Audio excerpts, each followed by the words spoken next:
आप सभी को जय मसीह की। आज परमेश्वर के वचन में आप सभी का स्वागत है। परमेश्वर पिता आज अपने वचनों के द्वारा आप सबको बहुत ऐसे आशीष को दे, वे अपने वचनों के द्वारा आपसे बोले और बातचीत करे। आज हम लोग गलातिया उसका 2 अध्याय उसका 20 को देखेंगे, जहाँ इस प्रकार से लिखा है, मैं मसीह के साथ क्रूस पर चढ़ाया गया, अब मैं जीवित ना रहा परंतु मसीह मुझ में जीवित है, और मैं शरीर में अब जो जीवित हूँ तो केवल उस विश्वास से जीवित हूँ जो परमेश्वर के पुत्र है, जिसने मुझसे प्रेम किया और अपने आप को हमारे लिए दे दिया। और यीशु मसीह ने हमसे प्रेम किया और उसने हमारे लिए अपने आप को दे दिया। इसलिए पौलुस बोल रहा है कि अब मैं जीवित ना रहा। उसने प्रभु यीशु मसीह के प्रेम का स्वाद को चख लिया, उसने उसके अनुग्रह को पा लिया। इसलिए बोल रहे मैं उसके अनुग्रह को व्यर्थ नहीं ठहराता, क्योंकि उसने जाना कि मनुष्य के जो धर्म के काम है वो गंदे मैले चितरे के समान है, और उसको लेकर वो कभी भी परमेश्वर के समीप नहीं खड़ा हो सकता। उसने अपने बुद्धि पर, अपने ज्ञान पर और अपने व्यवस्था की बातों पर उसको बहुत घमंड था पौलुस को, परंतु उसने जाना कि ये सब कुछ क्या है, सब कुछ व्यर्थ है बोल रहा है। इसलिए बोल रहा है मैं परमेश्वर के अनुग्रह को व्यर्थ नहीं ठहराता, क्योंकि यदि व्यवस्था के द्वारा धार्मिकता होती तो मसीह का मरना व्यर्थ होता। इसलिए बोल रहा है जिस प्रकार से मसीह क्रूस पर चढ़ाया गया, वैसे ही मैंने अपने पुराने मनुष्यत्व को, पुराने स्वभाव को क्रूस पर चढ़ाया गया, बोलता है, ताकि पाप का जो शरीर है व्यर्थ हो जाए और आगे को हम पाप के दास ना रहे। बोल रहे हैं पाप के हम गुलाम ना रहे, क्योंकि पाप हमें क्या करता है, गुलाम बनाकर, अपना दास बनाकर रखता है और हमको जैसा चाहता है वैसा हमसे वो कराता है। वो जिस रीति से हमको मोड़ना चाहता है मोड़ता है। इसलिए बोल रहा है मैं मसीह के साथ क्रूस पर चढ़ाया गया। इसका अर्थ यह है जो हमको रोमी 6 और उसका 6 में लिखा है कि हमारा पुराना मनुष्यत्व उसके साथ क्रूस पे चढ़ाया गया, यानी हमारा पुराना जीवन, पुराना क्रोध, पुराना रोष और पुरानी कड़वाहट और पुरानी हर एक बातें, गंदी आदतें सब मसीह के साथ क्या है, क्रूस पर चढ़ाया गया। पुराना जीवन क्रूस पर चढ़ाया गया। बोल रहा है अब जो मैं जीवित हूँ बोल रहा है वो मसीह के कारण जीवित हूँ। बोल रहा है इसलिए बोल रहा है अब मैं जीवित ना रहा परंतु मसीह मुझ में जीवित है। और जहां मैं आता है वहां कहीं ना कहीं मनुष्य की अपनी ताकत को, अपने ऊपर भरोसे को, अपने ऊपर घमंड को दिखाता है।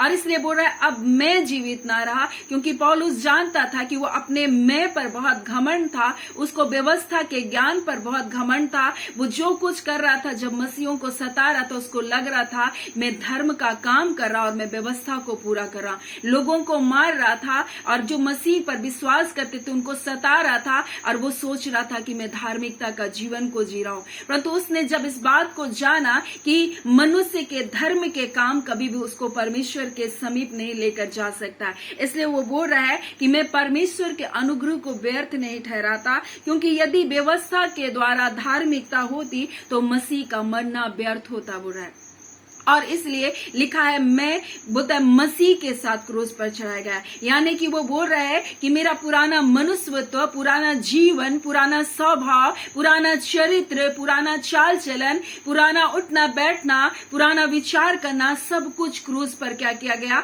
चढ़ाया गया, ताकि पाप का जो शरीर है बोलता है वो व्यर्थ हो जाए, और ताकि मैं आगे को पाप का दास ना रहूं।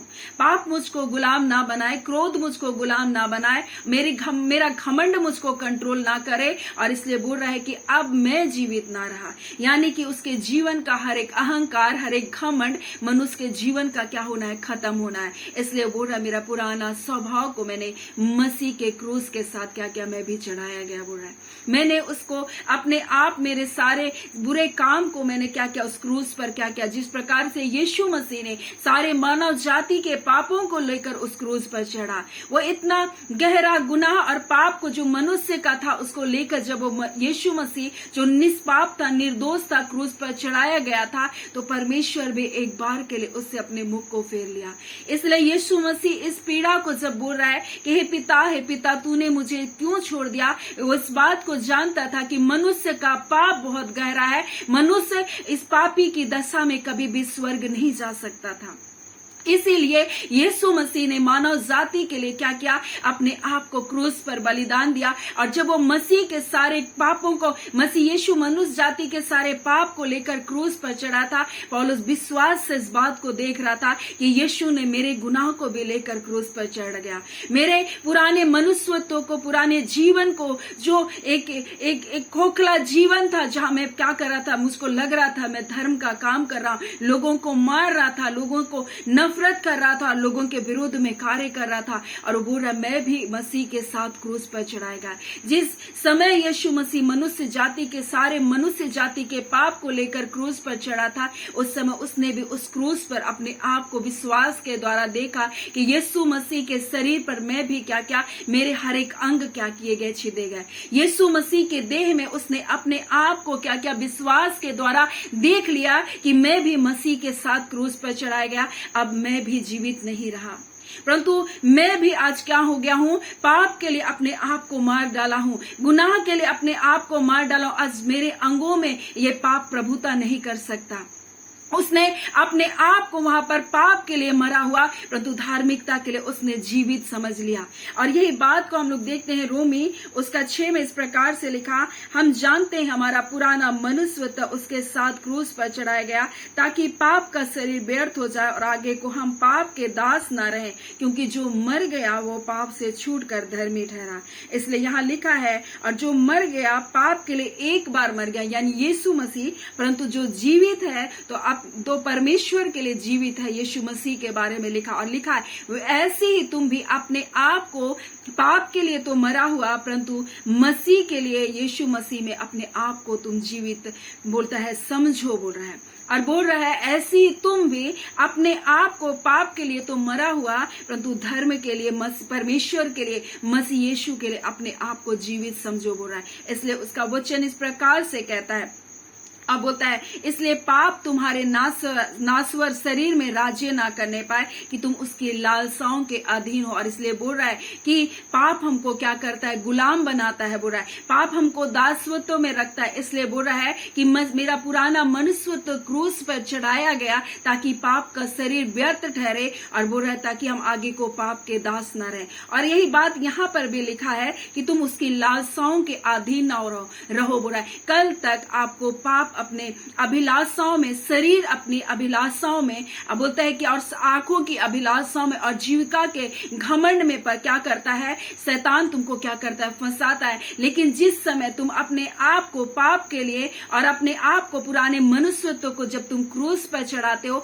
तब तुम्हारे जीवन से वो पाप का स्वभाव क्या होता है, खत्म होता है। और जब अब तुम समझते, बोल रहे मैं मसीह के साथ क्रूस पर चढ़ाया गया, अब मैं जीवित नहीं रहा। ऐसे ही तुम भी समझो कि बोल रहा है ऐसे तुम भी अपने आप को पाप के लिए तो मरा हुआ समझो, बोल रहा है, परंतु परमेश्वर के लिए मसीह यीशु में अपने आप को जीवित समझो, बोल रहा है, ताकि आगे को, बोल रहा है ये तुम्हारे नासवर, पाप तुम्हारे नासवर शरीर में राज्य ना करने पाए, ना तुम उसकी लालसाओं के तुम अधीन हो जाओ, बोल रहा है। इसलिए अपने अंगों को अधर्म के हथियार होने के लिए, बोल रहा है, बोलता है पाप को, बोलता है होने के लिए, पापों को, इसलिए बोलता है ना अपने अंगों को अधर्म के हथियार होने के लिए पाप को सौंपो।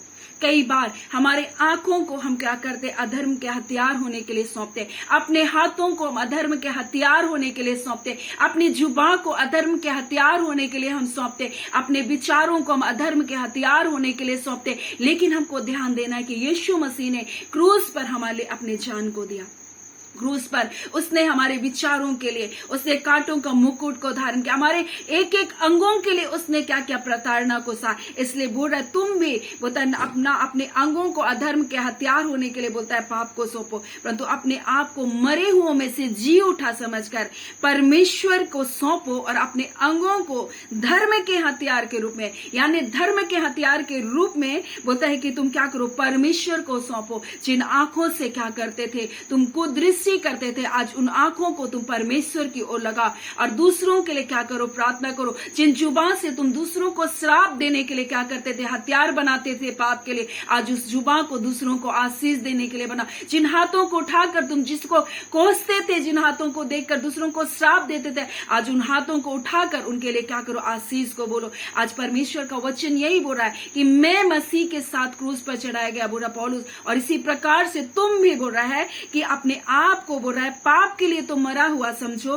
पर तुम परमेश्वर के लिए और मसीह यीशु के लिए जीवित समझो बोल रहा है। और अपने पाप में बोलता है, अपने नासवर शरीर में बोलता है, तुम्हारे नासवर शरीर में राज्य ना करने पाए, ना तुम उनकी लालसाओं के क्या हो अधीन हो बोल रहा है होता है। इसलिए तुम अपने अंगों को अधर्म के हथियार होने के लिए नहीं, परंतु धर्म के हथियार होने के लिए परमेश्वर को सौंप दो।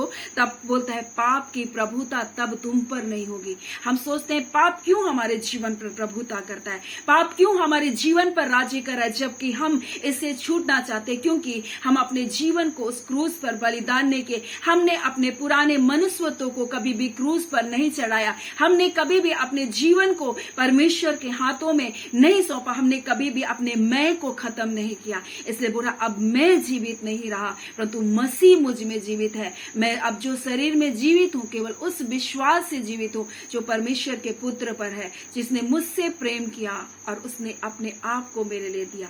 जिस प्रकार से यीशु ने हमसे प्रेम किया, अगर हम भी उससे प्रेम करते हैं तो हम भी अपने आप को उसके हाथों में सौंप दे। और पाप की प्रभुता बोला तुम पर नहीं होगी। कब नहीं होगी? जब हम अपने शरीरों को धर्म के हथियार होने के लिए सौंप देंगे। क्योंकि शैतान हमारे अंगों को, हमारे सोच को, हमारे विचार को, हमारे एक एक अंगों को अधर्म का हथियार के रूप में इस्तेमाल करता है, ताकि पाप हमारे जीवन से हो और ये दूसरों के जीवन में भी जाए। लेकिन जब हम इसको धर्म के हथियार के रूप में इस्तेमाल करेंगे, इसके द्वारा बहुत सारे लोग आशीष और छुटकारे को पाएंगे। सो परमेश्वर पिता इन वचनों के द्वारा हम सबको बहुत ऐसे आशीष को दे। आमीन। हम प्रार्थना करें। धन्यवाद देते हैं जीवते सच्चे सामर्थी मेरे पिता परमेश्वर, प्रभु यीशु के नाम से प्यारे पिता हम आपके निकट, आपकी हुजूरी में आते हैं पिता। आज के सुंदर दिन के लिए, सुंदर समय के लिए, आपकी दया के लिए पिता आपका धन्यवाद देते हैं। खुदावन परमेश्वर पिता आज अपने वचन के द्वारा अपने लोगों से आपने बोला और बातचीत किया। खुदावन पौलुस ने जिस प्रकार से कहा मैं अब जीवित ना रहा परंतु मसीह मुझ में जीवित है, वैसे ही खुदावन प्रभु आज आपके लोग प्रभु इस बात को जानने पाए खुदावन की आप जो उनमें जीवित है खुदावन प्रभु जी, आप खुदावन परमेश्वर में वास करने वाले परमेश्वर है। उनका शरीर पिता आपके पवित्र आत्मा का मंदिर है प्रभु जी, आप उनमें चला फिरा करते हैं। आपने अपने बेटे यीशु के लहू से ने मोल लिया प्रभु जी, आपने अपना संतान बनाया परमेश्वर पिता। आज इतने अपने अंगों को पिता ये धर्म के हथियार के रूप में परमेश्वर पिता प्रभु जी इस्तेमाल करने पाए और लोगों के लिए जय और छुटकारे का ये कारण बनने पाए। खुदावन परमेश्वर जो जुबा परमेश्वर पिता लोगों की बुराई के लिए था पिता, आज इन जुबा के द्वारा लोगों के लिए परमेश्वर आशीष का छुटकारे का कारण बनने पाए। खुदावन परमेश्वर प्रभु जी आज प्रभु एक एक अंगों के द्वारा ये आपके नाम की महिमा करने पाए। खुदावन परमेश्वर पिता हम प्रार्थना करते हैं आज के दिन की हर एक आशीष प्रभु जो पिता आपके बच्चे परमेश्वर अपने आशीषों के लिए प्रभु जी इंतजार कर रहे, यीशु के नाम से वो आशीषें खुलने पाए प्रभु। जो लोग बहुत दिनों से बंधन और व्यसनों में है प्रभु जी, नाना प्रकार के बंधन उनके परिवार में, यीशु के नाम से प्रभु जी वो सारे बंधन परिवारों से टूटने पाए। बीमारी के बंधन, अंधकार के बंधन परिवार से यीशु के नाम से टूटने पाए। विश्वास करने वालों के लिए आपका वचन कहता है सब कुछ संभव है, चाहे कैसी भी बीमारी क्यों ना प्रभु जी, कैसे भी रोग क्यों ना, इसी घड़ी वो चंगाई को पाए। जितने भी गहरे पिता अंधकार है प्रभु, यीशु आपकी ज्योति उनके परिवार पर आने पाए और इसी घड़ी खुदावन परमेश्वर आपका तेज उतरे प्रभु जी और हर एक अंधकार के कार्य जले यीशु के नाम से, हर एक बंधन टूटे यीशु के नाम से प्रभु जी। और इसी घड़ी परमेश्वर पिता हर वो अंधकार का कार्य जो परिवार को बांध कर रखा है प्रभु जी, हाँ परिवार में अशांति को ला रहा है प्रभु, सारे बंधन टूटने पाए। खुदावन परमेश्वर मेल मिलाप का आत्मा कार्य करे पिता, आपका पाक रूप परमेश्वर पिता एक एक के जीवन को सुधर पवित्र करे, एक एक के मन और हृदय से प्रभु बोले और बातचीत करे प्रभु जी। हर प्रकार का अंधकार का कार्य जाता रहे परिवारों से, बीमारी की आत्मा निकल करके जाने पाए, दुष्ट आत्माओं के बंधन टूटे परिवारों से प्रभु जी। इसी घड़ी प्रभु दुष्ट आत्माओं के सारे कार्य इनके परिवारों से प्रभु निकल बाहर होने पाए। आप खुदावन परमेश्वर पिता चाहे बीमारी के रूप में, चाहे कर्ज के रूप में, चाहे किसी भी रूप में इनके परिवार पर कब्जा करके रखा है, सारे बंधन टूटते जाए यीशु के नाम से। और इसी घड़ी प्रभु जी आपके नाम की महिमा को ये देखे प्रभु जी, अपने परिवारों में जय को देखे पिता। हम इस बात के यीशु के नाम से घोषणा करते हैं प्यारे पिता, आप जय और छुटकारे को दे रहे पिता, आपका धन्यवाद। प्रार्थना आपके बेटे हमारे प्रभु यीशु मसीह के नाम से हम मांगते हैं, दया सुने अनुग्रह से ग्रहण कर लीजिएगा। आमीन। परमेश्वर पिता आप सबको बहुत ऐसे आशीष को दे। आमीन।